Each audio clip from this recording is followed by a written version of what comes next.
Hello everyone, कैसे आप लोग? जबरदस्त। कैसी चल रही पढ़ाई? एकदम मस्त। सवाल बनता है क्या? वाह। तो हम लोग आज बात करेंगे काइनेमेटिक्स का लेक्चर नंबर 5। और इसमें हम लोग आज क्या पढ़ेंगे? हैंडरिटन नोट्स देख लो ना, क्या पढ़ने वाले हम लोग। चलो मैं ही समझा देता हूं। पहले मैं एक सिचुएशन दिखा रहा हूं और उस सिचुएशन से तुमको यह बताना है कि किसका डायरेक्शन ऑफ मोशन किधर है। समझ में आया बात? तो ध्यान से देखो।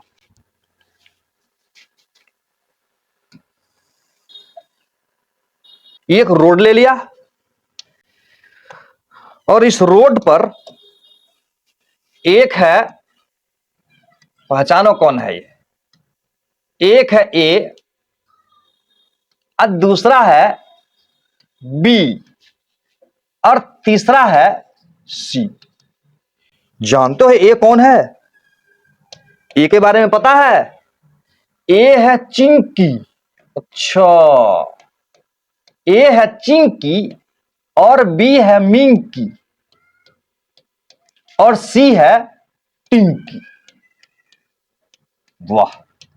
चिंकी, मिंकी, टिंकी, तीन बहनें थी और तीनों रोड पर x बराबर -20 मीटर के पोजीशन पर है, x बराबर 0 मीटर के पोजीशन पर है और x बराबर +10 मीटर के पोजीशन पर है। तो तुमको यह बताना है कि किसका डायरेक्शन ऑफ मोशन किधर है। यानी क्या बताना है? इसका डायरेक्शन ऑफ मोशन किधर है, इसका डायरेक्शन ऑफ मोशन किधर है और इसका डायरेक्शन ऑफ मोशन किधर है, यह बताना।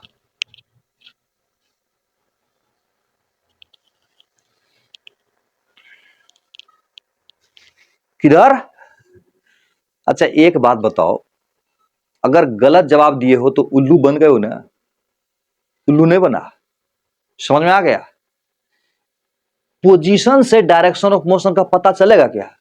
मैं यहां पर खड़ा हूं तो किधर जा रहा हूं, मेरा डायरेक्शन ऑफ मोशन किधर है। समझ में आ गया? यानी ये जो चिंकी है इधर जा रही है कि इधर जा रही है, कैसे बता सकते हो? पोजीशन से। इधर भी जा सकती है चिंकी, इधर भी जा सकती है मिंकी, इधर भी जा सकती है, इधर भी आ सकती है। और टिंकी का तो कोई बात ही नहीं, वो तो किधर भी जा सकती है। यानी टिंकी मिंकी, चिंकी मिंकी टिंकी के पोजीशन से क्या उसके डायरेक्शन ऑफ मोशन का पता चलेगा? यस, कभी नहीं चलेगा पता। डायरेक्शन ऑफ मोशन का पता करने के लिए हमको वेलोसिटी समझना पड़ेगा। यस, क्या समझना पड़ेगा? वेलोसिटी।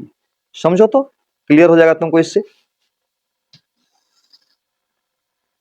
जैसे देखो, ये मान लेते हैं एक्स एक्सिस है और इस बार देखो वंस अगेन, थोड़ा इधर कर देता हूं। वंस अगेन ये है चिंकी। कौन है? ये है चिंकी और ये है टिंकी। को हटा देते हैं, दोनों बहन को रहने देते हैं, है ना। Chinki Minki, Chinki Minki. Yes yes yes. तो ये चिंकी का वेलोसिटी जो है ना Vx बराबर -10 मीटर पर सेकंड और मिंकी का वेलोसिटी +10 मीटर पर सेकंड। तो प्रश्न ये उठता है कि चिंकी का डायरेक्शन ऑफ मोशन किधर है और मिंकी का डायरेक्शन ऑफ मोशन किधर है। इसका जवाब क्लियर है कि अगर इधर एक्स एक्सिस है और Vx पॉजिटिव है तो इसका मतलब इधर की तरफ जा रहा है और Vx निगेटिव है इसका मतलब इधर तरफ जा रहा है। यस, यानी इसका डायरेक्शन ऑफ मोशन मुझे क्लियर है। यानी हमको यह समझ में आया कि पोजीशन से डायरेक्शन ऑफ मोशन का पता नहीं चलता है। डायरेक्शन ऑफ मोशन का पता करने के लिए वेलोसिटी को समझना पड़ेगा कि वेलोसिटी का वैल्यू कितना है। क्लियर है? तो अब मैं तुमको इससे रिलेटेड एक शानदार सवाल समझा रहा हूं। ऐसा सवाल जिसको 90% से ज्यादा बच्चा गलत ही अप्रोच करता है और उसका सवाल गलत ही हो जाता है। तो इसलिए जो सवाल होगा ना, very very very very important question होगा। इसको हम लोग ध्यान से समझें। देखो अगला सवाल। ये सवाल, पहले वीडियो को पॉज करके सवाल को समझ तो लो कि आखिर सवाल कह क्या रहा है, उसके बाद हम लोग मिल के दिमाग लगाएंगे। यानी मैं जब बताने लगूंगा तो तुम्हारा दिमाग भी चलेगा। हम लोग क्या सीख रहे हैं? हम लोग यही ना सीख रहे हैं कि दिमाग को कैसे चलाया जाए सवाल पर। पहला तो कॉन्सेप्ट सीख रहे हैं और दूसरा सीख रहे हैं कि जल्दी जल्दी कैसे बनाया जाए। यानी दिमाग को चलाना सीखो जल्दी। सवाल में क्या कह रहा है? सवाल में कह रहा है कि पार्टिकल का पोजीशन टाइम टी पर ये दिया हुआ है, ये x is equal to 4t minus T square, और कह रहा है कि डिस्टेंस एंड डिस्प्लेसमेंट निकालो t बराबर 0 से लेकर t बराबर 4 सेकंड के बीच। यस, तो सबसे पहले हम लोग डिस्प्लेसमेंट का बात कर लेते हैं, उसके बाद डिस्टेंस को ठीक से समझेंगे। वही आज का मेन सब्जेक्ट है, डिस्टेंस निकाला। तो पहले डिस्प्लेसमेंट समझ लेते हैं। डिस्प्लेसमेंट क्या होता है? डिस्प्लेसमेंट, डिस्प्लेसमेंट बराबर होता है फाइनल पोजीशन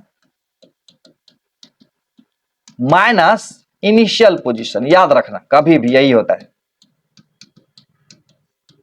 कहने का अर्थ यह हुआ कि डिस्प्लेसमेंट को अगर डेल्टा एक्स से डिनोट करोगे तो एक्स फाइनल, एक्स फाइनल का मतलब एक्स का मान टी बराबर 4 सेकंड पर, इन पूछ रहा है टी बराबर 0 से टी बराबर 4 के बीच ना, तो एक्स का मान टी बराबर 4 फाइनल पोजीशन हुआ।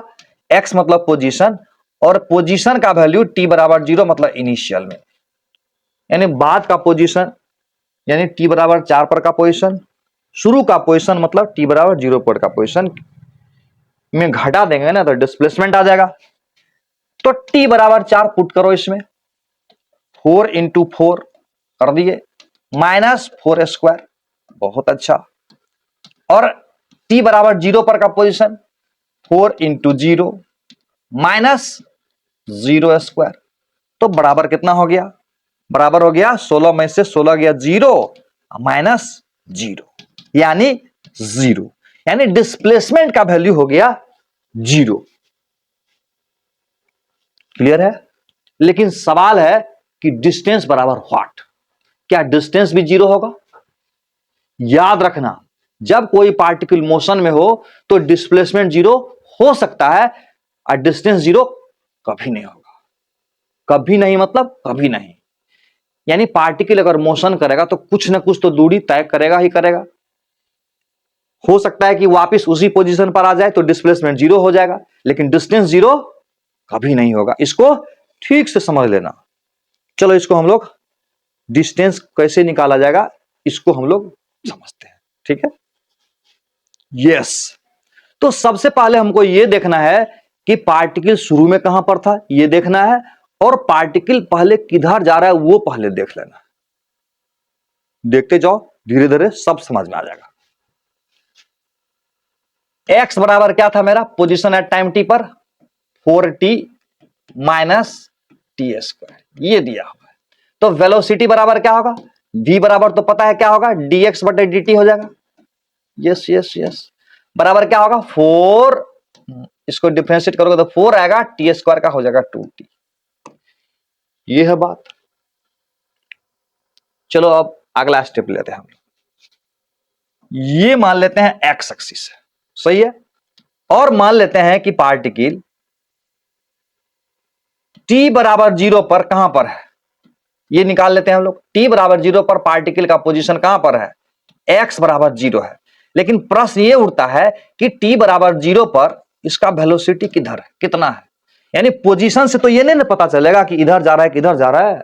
हाँ, तो किधर जा रहा है इस बात को जानने के लिए वेलोसिटी निकालना पड़ेगा। तो t बराबर 0 पर वेलोसिटी निकालो। t बराबर 0 रख देंगे तो वेलोसिटी बराबर आया 4 मीटर पर सेकंड। इसका मतलब हुआ कि पहले इधर जाएगा, समझा? इधर जाएगा नहीं, पहले इधर जाएगा, पहले इधर जाएगा। लेकिन सवाल है कि कब तक इधर जाएगा? अच्छा सवाल है कि नहीं? क्या सवाल है कि कब तक इधर जाएगा? तो जवाब है कि तब तक जाएगा जब तक कि वेलोसिटी जीरो ना हो जाए। जैसे एक बॉडी को ऊपर फेंकोगे तो ऊपर कब तक जाएगा? तब तक जाएगा जब तक कि वेलोसिटी रहेगा, यानी जब वेलोसिटी जीरो होगा तब जाना बंद हो जाएगा। समझ में आ रहा है बात? यानी यहां का वेलोसिटी जब जीरो हो जाएगा ना तब जाना बंद हो जाएगा, और जब वेलोसिटी जीरो होगा तो हमको टाइम निकाल लेना पड़ेगा। नहीं, याद रखना, when v बराबर जीरो, v बराबर 4 माइनस 2t बराबर जीरो, तो यहां से t बराबर कितना आएगा पता है ना? 2t बराबर 4 होगा और t बराबर 2 आएगा। यस, यानी इधर पार्टिकल t बराबर 2 सेकेंड तक जाते रहेगा। कब तक जाते रहेगा? t बराबर 2 सेकेंड तक जाते रहेगा। और उस समय इसका पोजीशन क्या होगा? t बराबर 2 पर पोजीशन क्या होगा? यानी पोजीशन का वैल्यू t बराबर 2 पर क्या होगा ये जान लेते हैं। t बराबर 2 पर पोजीशन कितना होगा? 4 गुना 2 बराबर 8, 4 गुना 2 माइनस 2 स्क्वायर। सही है, जो 4 दूना 8 में से 4 गया तो 4, 8 माइनस 4 बराबर 4, यानी ये 4 मीटर पर पहुंच गया। सही है। अब एक बात जानो, इसके बाद इधर आएगा कि इधर आएगा? बोले थे ना वेलोसिटी पॉजिटिव मतलब इधर, वेलोसिटी निगेटिव मतलब इधर। तो सवाल है कि इधर जाएगा कि इधर जाएगा। एक बात जान लो, कॉमन सेंस, कुछ भी चेक करने का जरूरत नहीं है। जैसे ऊपर किसी बॉडी को फेंकोगे तो जब वेलोसिटी जीरो हो जाएगा तो उसके बाद डायरेक्शन ऑफ मोशन क्या होगा? पलट जाएगा। यस, याद रखना, फिजिक्स में कभी भी कोई सवाल बनाना हो तो इधर कब तक जाएगा, यानी डिस्प्लेसमेंट का मैक्सिमम वैल्यू क्या होगा? जब वेलोसिटी का मान जीरो हो जाएगा। याद रख लोगे। और उसके बाद उसका डायरेक्शन ऑफ मोशन पलट जाएगा। क्या होगा? पलट जाएगा। जैसे देखो ऊपर फेंकेंगे, मैक्सिमम हाइट पर वेलोसिटी जीरो होगा, उसके बाद डायरेक्शन ऑफ वेलोसिटी क्या होगा? पलट जाएगा। समझ में आ रहा है? पलट जाएगा। यस, पलट जाएगा। अब पलटने के बाद घर आ जाएगा। नहीं, तो हम लोगों को निकालना क्या है सवाल में? हम लोगों को निकालना है, अब तो ये चलते रहेगा इधर, हम लोगों को निकालना है कि पार्टिकल का डिस्टेंस t बराबर 0 से t बराबर 4 सेकंड पर कितना होगा। इसका मतलब 0 से लेके 2 सेकंड तक इधर जाएगा और 2 सेकंड के बाद 4 सेकंड तक इधर आएगा। तो पोजीशन का मान t बराबर 4 पर पहले ही निकाल चुके। नहीं, पोजीशन का मान यहां निकाल देता हूं। पोजीशन का मान t बराबर 4 पर क्या होगा? t बराबर 4 रख दो, पहले से निकाल भी चुके हैं। नहीं, t बराबर 4 रख दो तो कितना हो जाएगा? 0 हो जाएगा, यानी यहां पर पहुंच जाएगा वापिस, यहां यानी x बराबर 0 पर पहुंच जाएगा, यानी इस पोजीशन। तो बताओ, क्या बताओ डिस्प्लेसमेंट क्या होगा? अरे जहां से चला था वहीं आ गया ना। t बराबर 0 पर भी पोजीशन x बराबर 0 है और t बराबर 4 पर भी पोजीशन x बराबर 0 है। शुरू में वही निकाले थे डिस्प्लेसमेंट। तो इसका मतलब डिस्प्लेसमेंट, एक बात याद रखना, जिस बात पर जा रहा है ना उसी पर लौट रहा है। इधर साइड से समझने के लिए बनाए हैं। हाँ, इस सब बात को ध्यान से समझना। डिस्प्लेसमेंट बराबर क्या होगा? 0, और डिस्टेंस बराबर क्लियर है, 4 मीटर जाएगा और 4 मीटर आएगा, यानी डिस्टेंस बराबर क्या हो जाएगा? 8 मीटर। समझ में आया बात? डिस्टेंस बराबर 4 मीटर ये और 4 मीटर ये। लिख दूं क्या? लिख देता हूं, डिस्टेंस बराबर 4 मीटर प्लस 4 मीटर बराबर 8 मीटर। मजा आया? पूरा वेरी गुड। अब इसको जरा ध्यान से समझो तो 90% से ज्यादा बच्चे को इसमें दिक्कत ही दिक्कत है। और जेई हो या नीट, अगर तुम चाहते हो सवाल न्यू बने तो कॉन्सेप्ट तो समझना पड़ेगा। अब कॉन्सेप्ट की अगर फील आ गई तो तब तो दिमाग भी चलता है। तो मैं तुमको दिमाग चलाना सिखाऊंगा अभी। यस, कार चलाना जानते हो? कार की सवारी किए हो? कार की जब ड्राइविंग करोगे तो उसमें होता है एक एक्सेलरेटर और एक होता है ब्रेक, और भी चीज होती है भाई। अब एक बात बताओ, कार की स्पीड बढ़ाना हो तो क्या करोगे? क्या करोगे? एक्सेलरेटर पर पैर रखोगे और उसको दबाओगे तो कार की स्पीड से बढ़ जाएगी। और चलती हुई कार का स्पीड घटाना हो तो क्या करोगे? ब्रेक लगाओगे। क्या करोगे? ब्रेक लगाओगे या एक्सीलरेटर देना बंद कर दोगे। यस। अब समझो, जब सवाल में बोले कि वेलोसिटी इंक्रीजिंग है, क्या बोले? वेलोसिटी इंक्रीजिंग है, तो क्या समझोगे? समझोगे एक्सेलरेशन पॉजिटिव। क्या समझोगे? Acceleration positive. एक्सेलरेशन को ए से डिनोट करते हैं। क्लियर? और बोले कि वी डिक्रीजिंग, यानी वेलोसिटी डिक्रीजिंग कर रहा है, तो क्या समझोगे? समझेंगे एक्सेलरेशन नेगेटिव है। यस, यानी एक्सेलरेशन नेगेटिव होने का मतलब को हम लोग बोलते हैं रिटार्डेशन। क्या बोलते हैं? रिटार्डेशन। और उसी का दूसरा नाम है डिसलरेशन। क्लियर? और अगर वेलोसिटी कांस्टेंट होता, अगर वेलोसिटी होगा कांस्टेंट, तो समझेंगे ए बराबर 0 है, यानी ना तो ब्रेक लगाए ना तो एक्सेलेरेटर दिए।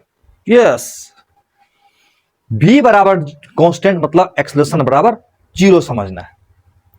यानी कुल मिला के मुझको यह समझ में आया कि एक्सेलरेशन का काम वेलोसिटी बढ़ाना, यस, और रिटार्डेशन का काम वेलोसिटी घटाना।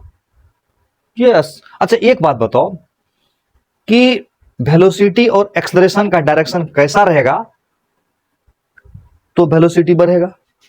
समझो इसको।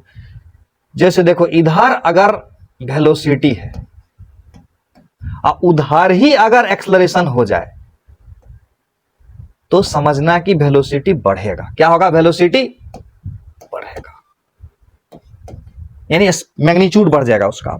और जिधर वेलोसिटी है उसके अपोजिट में अगर एक्सेलरेशन हो जाए तो वेलोसिटी का मैग्नीट्यूड क्या होगा? घटेगा, यानी स्पीड घटेगा। या यूं कह सकते हो कि वेलोसिटी घटेगा, ये भी कह सकते हो। थोड़ा थोड़ा फील आया क्या? फील? यस। अब एक और शानदार कॉन्सेप्ट को समझो ध्यान से। सीट में 18 नंबर का सवाल है, कह रहा व्हाट डज ये एंड ये रिप्रेजेंट। ये क्या रिप्रेजेंट करता है और ये क्या रिप्रेजेंट करता है, ये समझाना है। यस। एक बात बताओ, dv बाय dt को हम लोग क्या बोलते हैं? dv बाय dt को क्या बोलते हैं? एक्सेलरेशन बोलते हैं। तो ये क्या हो गया? ये, यस, ये हुआ, क्या हुआ? ये हुआ क्या बताओ? Magnitude of acceleration. अब तो समझ में आ गया होगा, यानी एक्सेलरेशन का मैग्नीट्यूड को बताता है ये। अब रहा बात, ये क्या बताता है?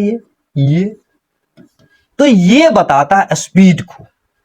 ये किसको बताता है? स्पीड को। और ये लग गया। तो ये हुआ rate of change of speed. क्या कहेंगे इसको? Rate of change of speed, ये कहेंगे इसको। क्लियर है? इसको और भी आगे डिटेल में समझाऊंगा। अब तक, अभी तक के लिए ये काफी है। यानी स्पीड का रेट ऑफ चेंज है, rate of change of speed, rate of change of speed है। और ये क्या है? एक्सेलरेशन का मैग्नीट्यूड है। क्लियर?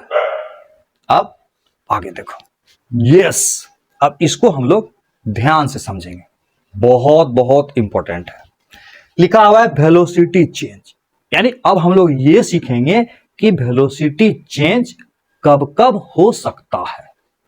बस एक बात बताओ, वेलोसिटी स्केलर क्वांटिटी है कि वेक्टर क्वांटिटी? कैसा क्वांटिटी है? वेक्टर। यानी ये जो है कैसा क्वांटिटी है? वेक्टर क्वांटिटी है। और जैसा कि पता है कि हर वेक्टर क्वांटिटी में क्या क्या होता है? एक होता है मैग्नीट्यूड और दूसरा होता है डायरेक्शन।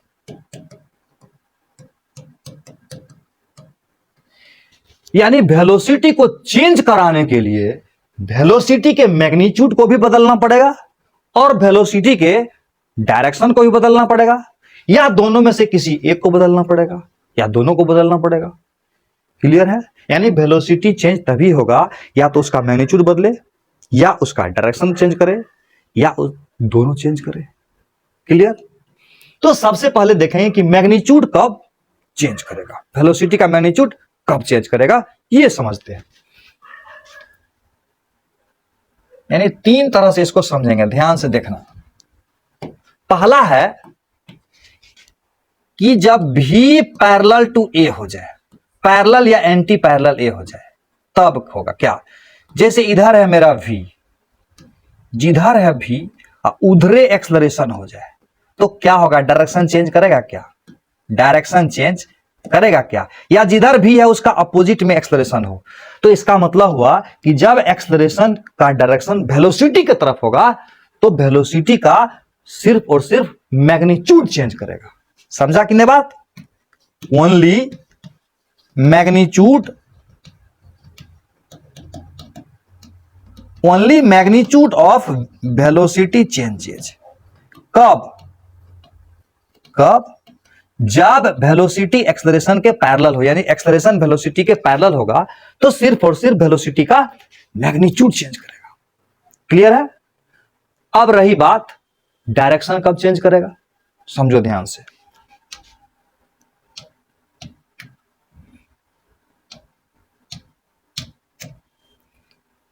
देखो यहां पर एक सर्किल बना रहे हैं, क्या बना रहे हैं? सर्किल।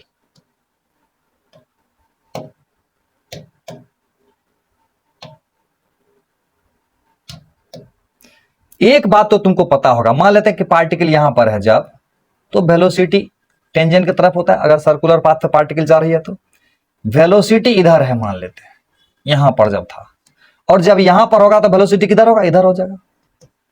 समझना ध्यान से। तो क्या हो रहा है वेलोसिटी का? वेलोसिटी का क्या हो रहा है? वेलोसिटी का डायरेक्शन चेंज कर रहा है। नहीं, क्या हो रहा है? वेलोसिटी का डायरेक्शन चेंज हो रहा है। कैसे? यहां इधर है, यहां इधर है, यहां इधर है, यहां इधर, चेंज कर रहा है ना? यस। एक बात जान लो, आगे जाके सीखोगे। कहता है कि जब एक्सलरेशन परपेंडिकुलर टू वेलोसिटी होगा तब यह सिचुएशन होता है। यानी एक्सलरेशन किधर होगा? इधर 90 डिग्री। किधर होगा एक्सलरेशन? सेंटर के तरफ। याद रखना, जब एक्सलरेशन वेलोसिटी के परपेंडिकुलर होगा तो वेलोसिटी का डायरेक्शन चेंज करेगा। यानी एक्सलरेशन परपेंडिकुलर टू भी वेलोसिटी के डायरेक्शन को चेंज करेगा। फिर से समझो, जब एक्सलरेशन वेलोसिटी की तरफ होगा तो समझेंगे कि वेलोसिटी का मैग्नीट्यूड खाली बदलेगा, और जब वेलोसिटी का परपेंडिकुलर में एक्सलरेशन हो तो वेलोसिटी का डायरेक्शन चेंज करेगा। ओनली इसमें क्या होगा? ओनली क्या चेंज? Only direction changes. याद रखना, ओनली डायरेक्शन चेंजेज। लेकिन दोनों बदलना होगा तब।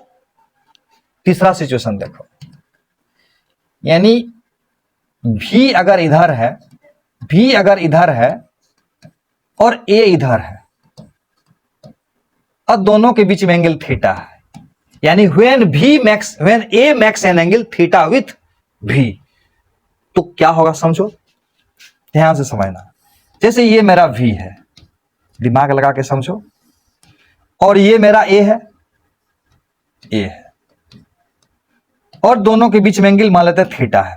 तो a का कंपोनेंट, एक कंपोनेंट इधर आएगा इधर, एक कंपोनेंट इधर आएगा, वो होगा a cos थीटा, और दूसरा कंपोनेंट इधर होगा, वो क्या होगा? a sin theta. यानी ये a को ही दो भाग में कर दिए ना, तो a को काट दिए, यानी a का एक कंपोनेंट हो गया a cos थीटा, और दूसरा कंपोनेंट हो गया a sin थीटा। अब मुझे तुम बताओगे कि इसका काम क्या है। अब ये a cos थीटा जो a का कंपोनेंट v के तरफ है, वो क्या करेगा? वेलोसिटी के मैग्नीट्यूड को बढ़ाएगा। यानी a cos थीटा क्या है? वेलोसिटी के मैग्नीट्यूड को बढ़ा रहा है, और ये a sin थीटा क्या होगा? वेलोसिटी के डायरेक्शन को चेंज करेगा। यस, यानी ऐसे सिचुएशन में, यानी a अगर वेलोसिटी कुछ एंगल बनाएगा तो वेलोसिटी का मैग्नीट्यूड भी चेंज करेगा और वेलोसिटी का डायरेक्शन भी। मजा आ रहा है? यस। तो a cos थीटा क्या करेगा? वेलोसिटी के मैग्नीट्यूड को बढ़ाएगा, और a sin थीटा वेलोसिटी के डायरेक्शन को चेंज करेगा। तो ए कोस थीटा यहां क्या है जरा समझते हैं। यस, ठीक से समझोगे। फिर से लिख देता हूं, ये था भी और ये था ए, और दोनों के बीच का एंगल है थीटा। तो पढ़े होगा भी ए डॉट भी बराबर होगा ए भी कॉस थीटा, यानी यहां से ए कॉस थीटा का मान निकाल लो बाहर। ए कॉस थीटा बराबर क्या होगा, ए कॉस थीटा बराबर ए डॉट भी बाय वी। तो इसको क्या बोलेंगे ए कॉस थीटा को, ए कॉस थीटा यहां क्या है, ये है ए कॉस थीटा, और इधर ए साइन थीटा। और इसको काट क्यों दिए भाई, क्योंकि इसी का ना दो पार्ट कर दिए हम लोग, इसलिए इसको काट दिए। तो ए कॉस थीटा है ना, यानी कंपोनेंट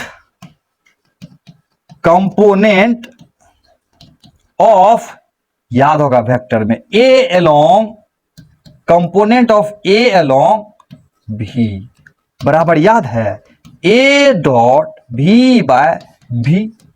क्या इसी को हम लोग बोल सकते हैं rate of change of speed कह सकते हैं, नहीं यानी इसको ऐसे कह सकते हो डी भी बाय डी टी कहेंगे, नहीं स्पीड ये हुआ उसका रेट ऑफ चेंज हुआ है।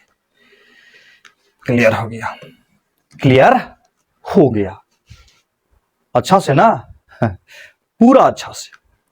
अब क्या करोगे, कुछ सवाल बना के देखो, एकदम मस्त वाली फीलिंग्स आएगी। यस, तो देखो अगला सवाल, ये सवाल कह रहा है कि भी दिया हुआ है, ये है भी और ये है ये, दोनों अलग अलग है ना, तो मान लेते हैं इधर होगा भी और इधर है ए,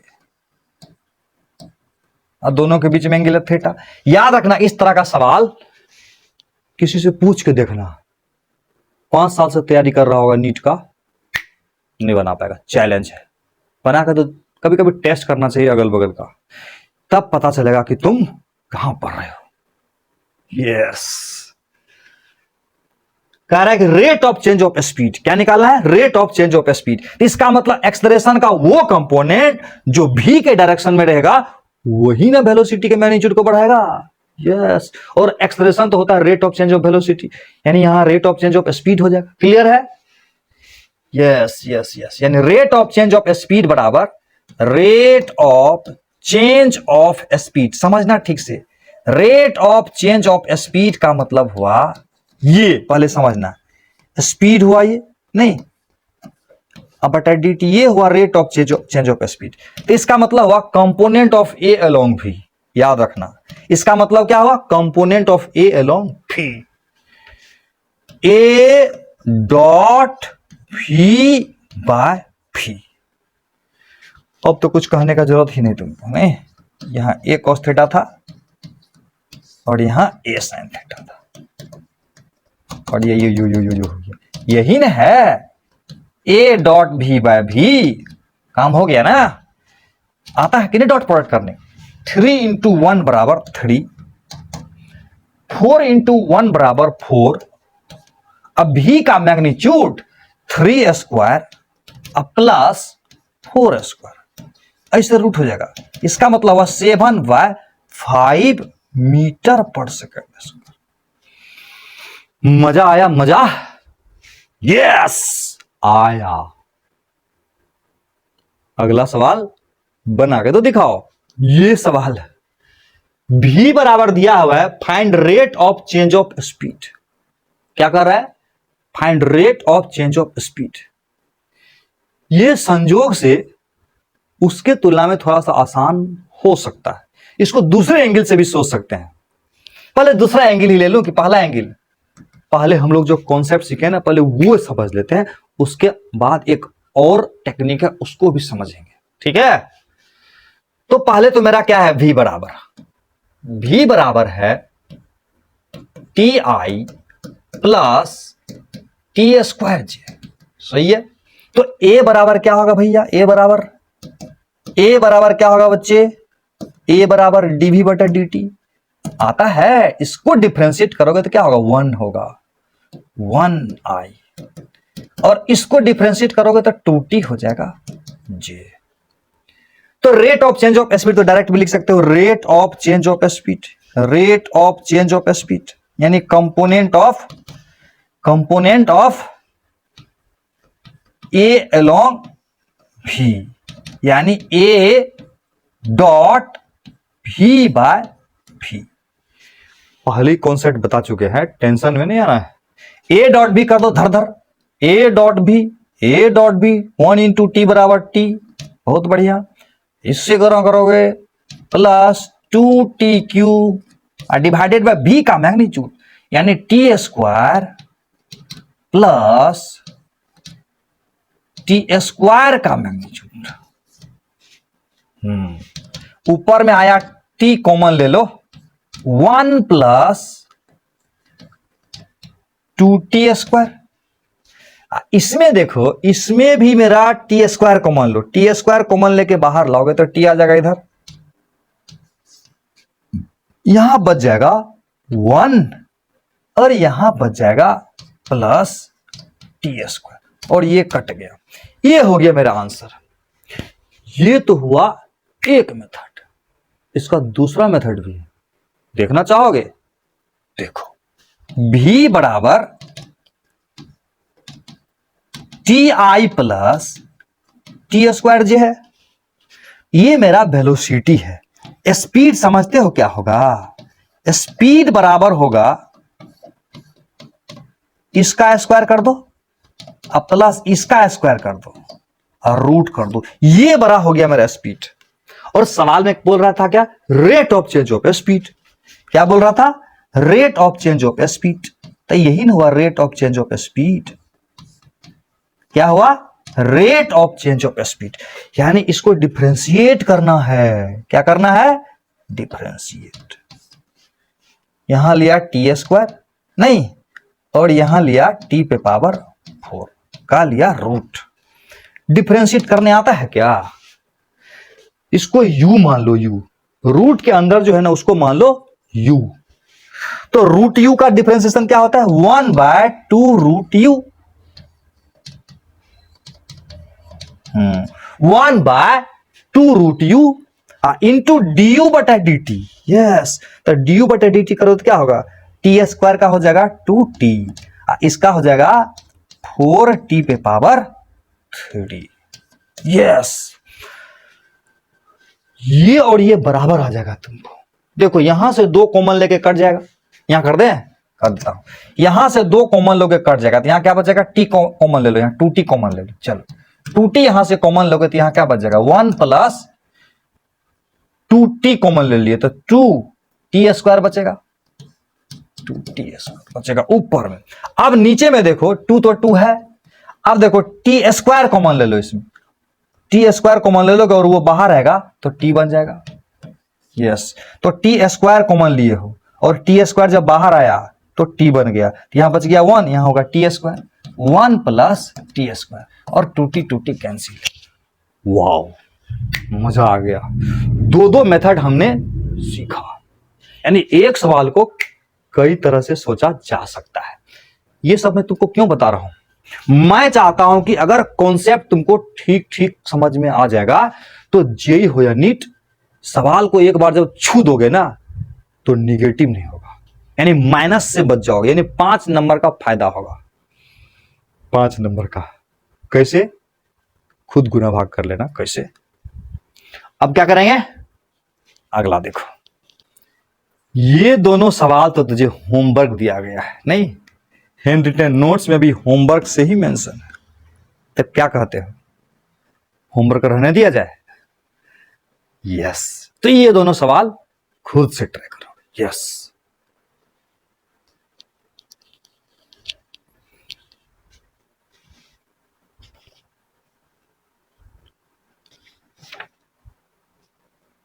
अब ये सवाल सीट में तो 23 करके लिखा हुआ है, नंबरिंग में थोड़ा सा दिक्कत हो गया। क्या करोगे? 21 दे दिया हूं, टेंशन नहीं लेने का। क्या कर रहा है सवाल में? ये particle moves in XY plane. XY plane समझते हो? समझो ठीक से। ये अगर x एक्सिस है और ये अगर y एक्सिस है तो ये कोई पॉइंट है P और पॉइंट P का कोऑर्डिनेट है XY और ये है मेरा O, ये हुआ मेरा R, इसी को बोलते हैं पोजीशन वेक्टर। और R के बारे में पता है ना, लिखा जाएगा XI, पता है कि नहीं, YJ, इसमें I लगा दोगे, इसमें J क्यों, क्योंकि ये है मेरा X, ये है मेरा X और ये है मेरा Y, तो ये हुआ XI और ये हुआ YJ। समझ में आया बात? Find V and F, R का मान अगर मुझे पता है T²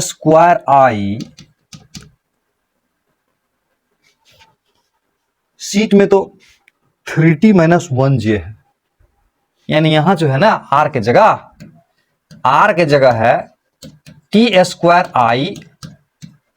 3T - 1 इंटू J है, थोड़ा करेक्शन कर लोगे, ठीक है।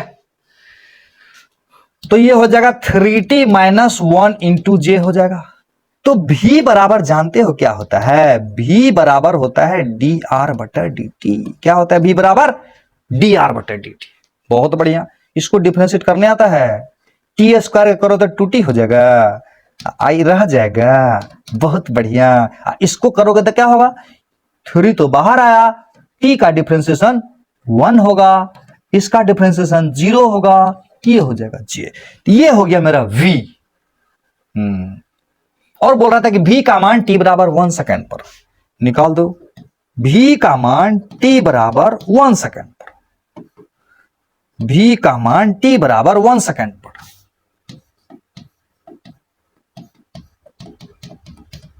कितना होगा, T बराबर 1 डाल दो तो हो जाएगा 2I प्लस 3J। ये हुआ वेलोसिटी, समझा, V आया अभी। अब लाएंगे A। तो तुमको पता है कि A बराबर होता है, क्या होता है, dV/dt होता है। यस यस, ये मेरा भी है, ये नहीं, ये तो T बराबर 1 सेकेंड पर का है। टाइम T पर का जो रहेगा ना उसको डिफरेंशिएट करोगे, तो इसको डिफरेंशिएट करोगे तो कितना होगा, 2T, T का हो जाएगा 1, 2I T का 1 होगा, T को डिफरेंशिएट करोगे तो 1, डिफरेंशिएशन में दिक्कत है तो क्या करोगे, डिफरेंशिएशन का वीडियो लेक्चर देख लोगे, इसे तुमको आता होगा, है ना। अब प्लस इसको डिफरेंशिएट करोगे कितना होगा, 0J। एक और चीज पूछा था, दोनों हो गया। अब पूछ रहे A का मान T बराबर 1 पर क्या होगा। अब देखो, नहीं कहता हम तो ठहरे परदेसी, साथ क्या, तुम तो ठहरे परदेसी, साथ क्या निभाओगे, गाना सुने हो कि नहीं।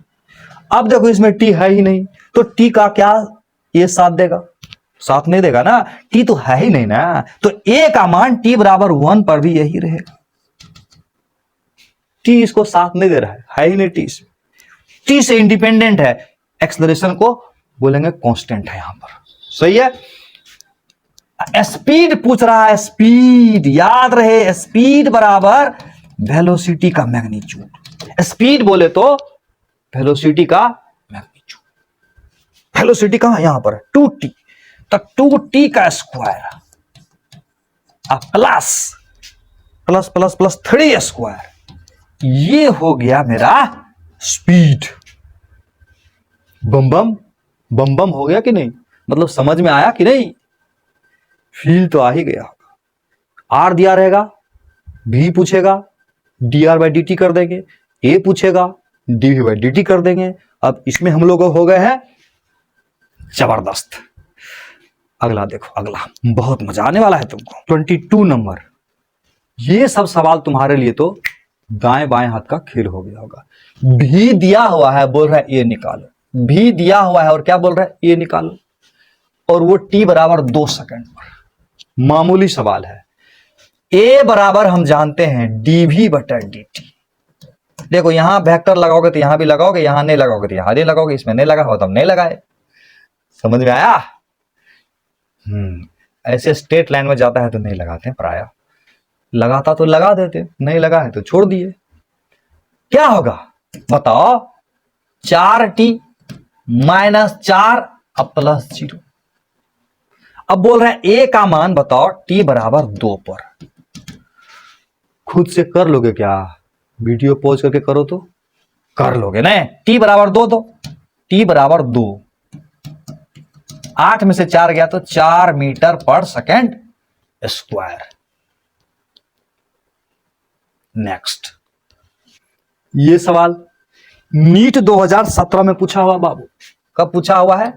नीट 2017 में। एक बार अपनी ताकत लगा के दिखाओ।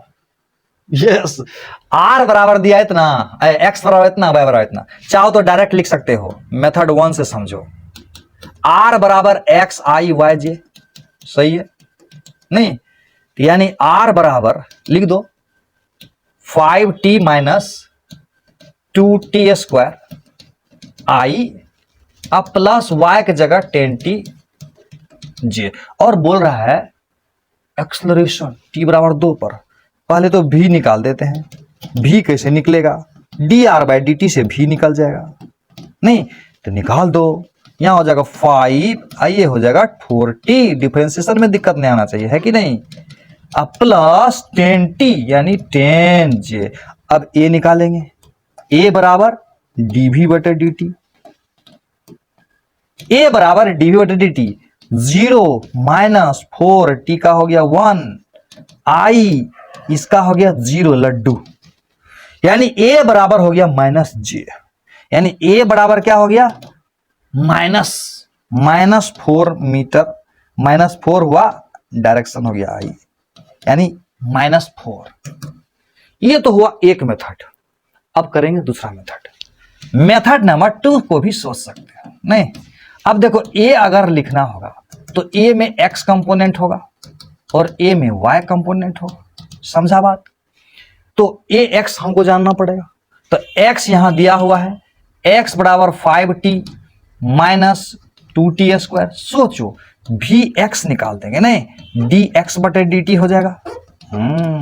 और ये हो जाएगा 5 माइनस 4t, और ax निकालेंगे, ax बराबर dvx/dt। अब समझ में आया, 0 माइनस 4, ये तो हुआ x ax। अब समझा सवाल आया ay का, y दिया हुआ है 10t, तो ay से पहले vy निकाल लेते हैं, vy बराबर dy/dt, और ये हो जाएगा 10। अब निकालेंगे ay बराबर dvy/dt, और ये 10 को डिफरेंशिएट करोगे तो 0, तो यानी ax बराबर माइनस, यानी इसके जगह -4i, और इसके जगह 0। तो समझ में आ गया ना कि मामला क्या है? मामला क्या है, समझ में आया? यस।